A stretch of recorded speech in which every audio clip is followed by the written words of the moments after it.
Welcome everyone. I decided as I am reading through the patch notes for 3.20, I'm going to go ahead and make a YouTube video here as we're streaming live. I want to give you guys my quick thoughts on the patch notes. I already reacted live, but I'm not going to post that to YouTube. I also need to talk about primarily any sort of changes that are taking place to the Tornado Shot Soulthirst build from 3.19. I know a lot of people like that build. They were playing it, and I'm getting tons of questions about what to do, with a couple of changes that are taking place. I told people to be patient. Let's hold on and see what the patch notes say so we can have a better idea what's going to take place. So not all questions have been answered, but yeah, just basically this is two videos in one. Just my very quick synopsis of patch notes and how they relate to my builds, and predominantly we're going to answer whatever questions there may be arising around Tornado Shot Soulthirst from 3.19. I am not league starting Tornado Shot Soulthirst. I'm going to be league starting Champion Toxic Rain Low Life. I will make a separate video about that, but I definitely, for those of you who are interested in still doing Tornado Shot Soulthirst, we got to get all that figured out. So, patch notes are right here. I'm just kind of going to scroll off of the top here. Some major things that have anything to do with what I cared about. Right down here at the beginning, talks about some new gems. Now, I'm not too interested in the new gems, except for my eyebrows did raise at the thought of seeing a Val Caustic Arrow, which is right here, Val Caustic Arrow. I have no idea what that looks like, but of course, I've played with Caustic Arrow. Caustic Arrow with Toxic Rain Ballista Totem supports is pretty good, especially once your character is really geared, like especially if you're like super fast mapping Alk and Go, or you're really overgeared for the content. I was not planning to do Caustic Arrow because I was going to do content on a bit, lesser gear. We're talking like first few days of the league, so I was going to do double Toxic Rain, Ballista Totem support. However, if Val Caustic Arrow is something that is really strong, I may go ahead and try it out. I will definitely attempt to look at it early on in the league. We'll see. So I'm excited to see what that particular gem looks like. We already have manifestos. I already reacted to the Arch Nemesis manifesto and the Altar manifesto. Those are the two big ones that I was highly concerned about. We also had the Jewel manifesto, which was concerning for the Survival Instincts Jewel, which I'll talk about in a second. They had the Curse manifesto, which didn't really have any major information that was too concerning. As far as like gameplay and, curse on hit, automating curses will be less powerful than they were before. They're still going to work, still going to be worth getting, I think. It's still going to be worth getting the +1 additional curse and elemental weakness on hit for the Soulthirst builds, I'm sure. Maybe it's not worth spending an arm and a leg for it anymore. I don't know. We'll see. I'll definitely be getting them as far as an in-game build is concerned. I'm looking forward to the power of Witch Fire Brew, I think it is, something like that. Some kind of flask that gives you level 21 Despair Aura. I was anticipating I might see something like that in the patch notes, how they might be nerfing it or whatever. It's like a level 45 required flask. I mean, this might be one of the most powerful flasks in the game for like a Toxic Rain League start scenario, especially if I don't even have to worry about getting Despair on hit. I'm already going to play that build kind of in a melee sort of way because of Withering Step, and all that stuff being near the enemies. So, yeah, I kind of expected that flask to get nerfed in some way if they're going to dramatically buff the higher level of curses. I don't know. We'll see. I'm excited to try that out as well with my particular league start, but I didn't see any mention of that flask anywhere. Altars, we already kind of know all the information. I made a separate video about that if you want to hear what I have to say. Pertaining to altars, it looks like Jungle Valley has been removed, so there's definitely some information about maps being brought in and removed. Burial Chambers is back. That's kind of exciting. I'm not a huge fan of that map layout. I know a lot of people are. I'm sad to see Tower is not coming back. I was surprised to see that. Core, the best Blight mapping map, is not coming back. Sad for that. Jungle Valley is going away. I would have put $100 on that it was going away. However, it looks like Mausoleum is still in the map pool. It is also another map that evidently cannot spawn boss altars. So if we run into a scenario again where boss altars are really bad, well, we can run that map. Still pretty good map. Let's get into the Tornado Shot Soulthirst Deadeye League Start situation. So Survival Instincts has been completely removed, it looks like. Based on all the information, you can read the patch notes into it. It doesn't explicitly say that gem was removed. Or jewel, rather. Sorry, I'm misspeaking. I mean jewel. But it says that all campaign-related quest reward jewels are removed. So, I mean, and I don't see any mention of it coming anywhere else. They did, in some fashion, give a reprieve for rare jewel modifiers. You can now get up to 10% flask duration. That's a drop in the bucket compared to what that unique jewel offered. So it looks like Soulthirst League Start builds in general, which is also what I'm planning to do, did receive a moderate nerf, definitely. It's not game breaking. It's not going to completely ruin the build by any stretch of the imagination. You can just use another medium cluster to help offset that if possible. I mean, that's something I plan to do. You can just simply settle for a slightly less uptime on Soul Leader. So if your Soul Leader buff was lasting 40 seconds, now it's going to be around 32 seconds. If you had it all the way up to a minute, well, now it's going to be around 45 seconds. You know, it's not the end of the world. It is a nerf, but it's not going to completely break the build by any stretch of the imagination. So I wouldn't worry too much about losing Survival Instincts. In my opinion, it's going to have a bigger impact on sort of like super early League Start, because I really like that jewel just for maintaining Quicksilver flask uptime.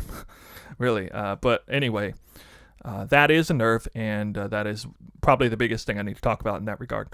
Also, another thing is my League Start build guide features Lionized Glare as the weapon of choice to use there. It's a very common, unique that came from a divination card. Mediocre in its item strength. Well, apparently that item got a pretty hefty overhaul here. I'm not going to scroll down to it, but there were a select few uniques that were pretty significantly buffed, including that one. However, consequently, their rarity was just completely shattered. I mean, I'm told at this present time, I actually can't believe this, but I'm told that it is now as rare as Tier 0 unique, which means it's simply not on the table as a League Start item. So what will we use instead of Lionized Glare? Some of the other unique bows are kind of okay. Somebody mentioned Chin Soul, maybe. I think probably the best secondary option is just go ahead and figure out getting precision into your build, taking a few of the accuracy nodes. You're going to have to take accuracy now. It's going to shake up the aura situation. I'm not 100% sure how the aura situation is going to work itself out, but I'm thinking probably going to have to craft a rare bow. You know, you're gonna go from an elemental bow, like triple elemental mod or whatever, decent elemental bow, which is what you would have already been doing, and then swapped over to Lionized Glare once you had an Inspired Learning, and especially once you had Inspired Learning plus Taste of Hate, you know, for the nice physical as elemental increase mod that it gives. Wouldn't do it any sooner than that. So, you know, in order to be able to afford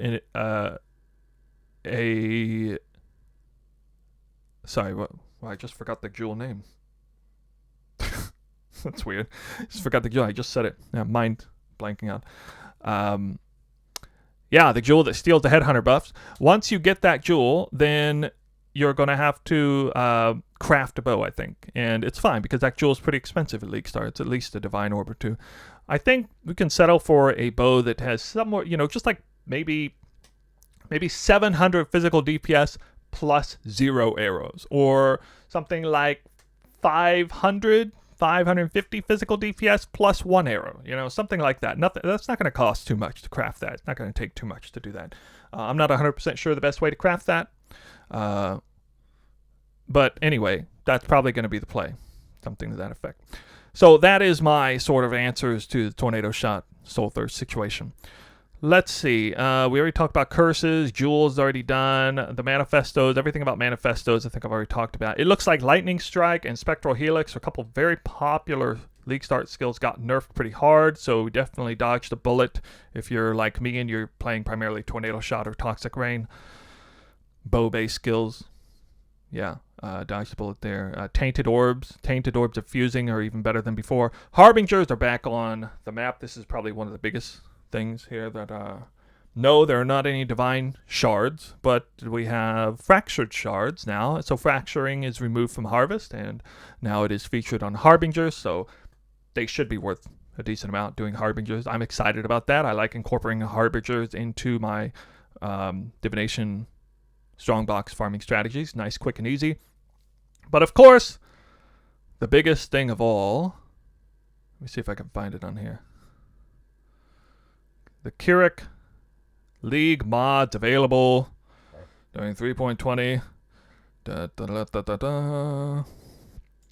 My literal favorite line of the entire patch notes right here. Domination costs 3 Chaos Orbs. Area contains 3 additional shrines. Man, I would honestly pay 30 Chaos Orbs for that every map. That's so strong. So good.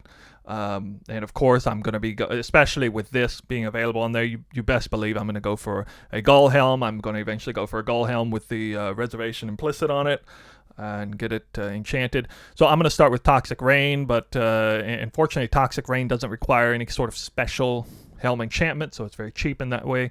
But eventually, I'll swap over to Tornado Shot and probably get it enchanted up appropriately with that. And I'm going to be running Domination for most of the league. Yes, Delirium is on here also. It's not a bad choice. I guess Harbinger might not be too bad either of a choice. So for ultra high-end juicing, probably going to put the Mirror of Delirium on and then still have 4 sextants of your choice on 8 mod corrupted maps. But at least at league start, and for a lot of end-game strategies, I'm going to be using Domination, especially for low investment stuff. So that is sort of the icing on the cake to the patch notes in my opinion. Monster balance, nothing else major really.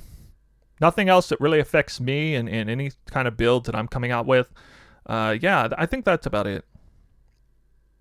The Atlas passive tree is getting a shakeup. I think it's getting improved, but definitely going to shake up exactly how the point allocation is taking place. I know that Atlas passive points awarded for increasing the chance of a particular league mechanic spawning has been buffed dramatically. That's nice. That's really cool. Before, the only way you could really dramatically buff the chances is through blocking other mechanics.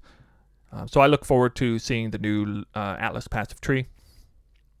But I think it's still, all the different league mechanics are still in their normal spots for the most part. It's going to kind of play out similarly than before. That's it. So yeah, I feel like I wasn't anticipating the patch notes in any major way. I figured that it was not going to be any sort of major upset or major, win. The biggest thing I was looking forward to after the manifestos was the Kirac crafting bench being there, as well as decent maps being on there. I've still got dunes, so if I want to do Legion on the best map in the map pool, I can still do that. We still got some divination card maps that are available that are okay. We have a new Divine Beauty divination card. Looking forward to seeing what map that is on. I anticipate it must be on some kind of forest map based on its artwork, but we'll see. That's it. There's a comment section below if you want to voice your opinion. Was there something you really hated or liked, or is there something you think I missed in my quick and dirty review of the patch notes? Yeah, let me know. All right, I'll be around. More videos to come.